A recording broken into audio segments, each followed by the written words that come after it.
Have you ever walked past a construction site or a brick wall and noticed that some of the bricks have holes running through them? It might seem like a strange design choice, especially considering that bricks are supposed to be strong, solid building materials. So why would anyone intentionally punch holes in them? At first glance, it might even look like a defect, like the manufacturers are trying to save material or cut corners. But the reality is, those holes serve several very practical, well-engineered purposes, and they've become a standard part of brick design for a number of reasons that range from weight reduction and cost savings to structural performance and construction efficiency. In today's video, we're diving deep into the world of bricks, specifically the perforated ones, to uncover the real reasons behind those mysterious holes right here on History of Simple Things.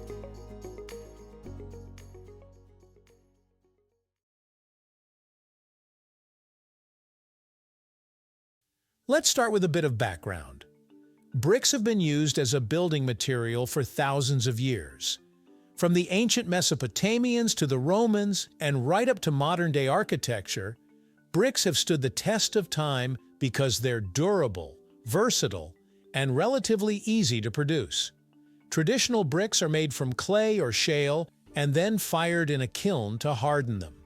Over time, different innovations have emerged in how bricks are designed and manufactured, and one of those innovations is the introduction of holes, or what the industry calls cores or cells. These holes are not a flaw or a cheap substitute. They are a deliberate design element with multiple functions. One of the most obvious benefits of having holes in bricks is weight reduction. A solid clay brick can be very heavy, and when you're using thousands of them on a construction site, the combined weight adds up quickly. Holes help lighten the load, making the bricks easier to handle, transport, and lay. Imagine being a bricklayer having to lift hundreds of bricks a day. Every ounce matters. A lighter brick means less fatigue and faster work, which can reduce labor costs and speed up construction timelines. At the same time, the brick retains enough structural integrity to remain strong and stable once it's part of a finished wall or structure. But it's not just about making the bricks easier to carry. Those holes also improve the bonding strength between the brick and the mortar. When a brick is laid with its holes facing up, the mortar fills in those cavities, creating a stronger mechanical bond between each brick and the layers around it. Think of it like adding interlocking teeth to a puzzle. The mortar seeps into the holes and hardens, effectively anchoring the bricks more securely than if they were smooth and solid.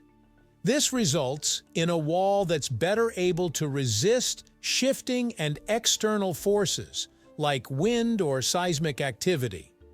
In short, the holes help bricks grip the mortar better, which enhances the overall durability of the structure.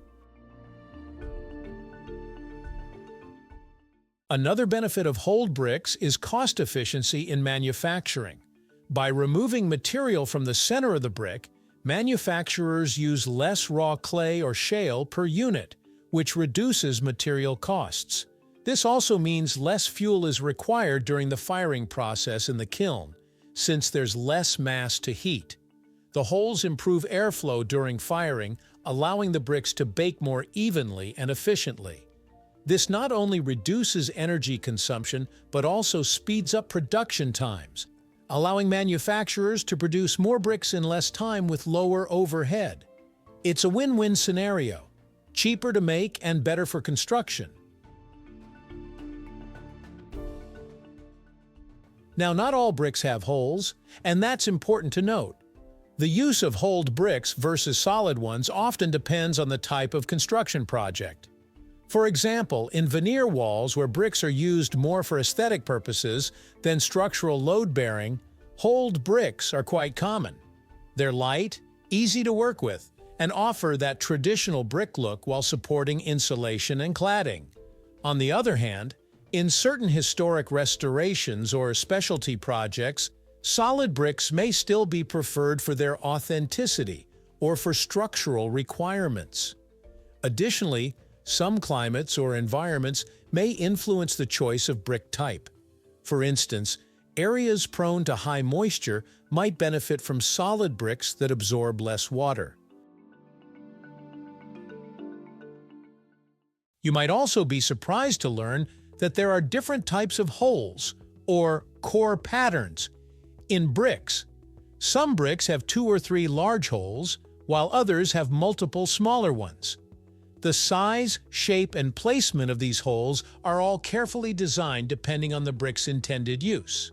For instance, some bricks have slotted cores that increase the surface area for mortar bonding even more. Others are shaped in a way that helps align the bricks during laying, or makes them more compatible with reinforcement rods and other structural components.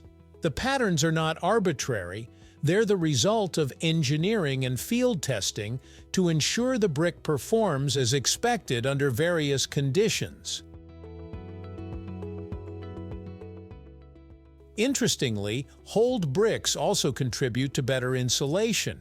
The air pockets created by the holes can help reduce the transfer of heat and sound through a wall, improving the thermal and acoustic performance of the building. While they're not a substitute for insulation by themselves, holed bricks can complement other energy efficiency strategies and help buildings meet modern sustainability standards. In some cases, special insulating materials are even inserted into the holes for additional performance benefits. So the next time you see a brick with holes in it, don't think of it as a shortcut or a compromise. Think of it as a smart evolution in building technology. These bricks are lighter, more efficient, and in many cases stronger than their solid counterparts, precisely because of the holes. They reflect a balance between traditional craftsmanship and modern engineering, combining centuries of building wisdom with contemporary needs for efficiency, safety, and sustainability. Thank you for watching. If you have suggestions for our next video, feel free to share them in the comments below. We'll be sure to give you an acknowledgement for your contribution. Thank you for joining us on this journey through the history of simple things. Don't forget to like, subscribe, and stay tuned for more stories woven through the smallest details.